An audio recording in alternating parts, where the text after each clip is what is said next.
Hansı ixtisas, hansı vəzifə sahibi yaxşı dolanırsa, cəmiyyətdə mövqeyi varsa, gənclər də məhz həmin sahəyə yönəlir.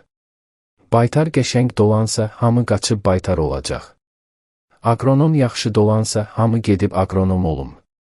Bu sözləri Pancomi TV-yə aqrar məsələlər üzrə ekspert Allahverdi Mustafayev deyib. O vurğulayıb ki, kənd təsərrüfatı üzrə konkret strategiya yoxdur. Bugün prokuror yaxşı dolanır yoxsa baytar?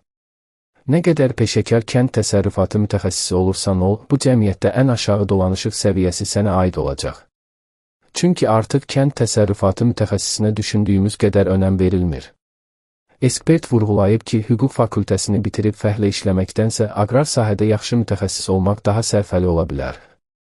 Bizim vaxtımızda ən prestijli ixtisas hüquqşünaslıq idi. Abituriyentin sənədlərinə baxırdılar, əgər vəzifəli şəxsin uşağı idisə, ümumiyyətlə hüquqa sənədlərini götürmürdülər. Həmin dövrdə kənd təsərrüfatı sahəsində yaxşı mütəxəssislər çeydana çıxdı. Bu sahənin nümayəndəsi olmayanda yaxşı vəzifəyə qoymurdular. Ona görə də vəzifəyə gəlmək istəyən ikinci təhsil kimi kənd təsərrüfatı üzrə qəbul olurdu. İndi valideynlər uşaqlarını hüquqa yaxud başqa prestijli ixtisaslara yönləndirirlər. Amma lazımi qədər iş yeri yoxdur. Hollandiyadan aqronom gətirib ona 2000 manat pul verirlər. Amma özümüzün ondan da savadlı, bacarıqlı mütəxəssisi cəmi 500 manat maaş alır.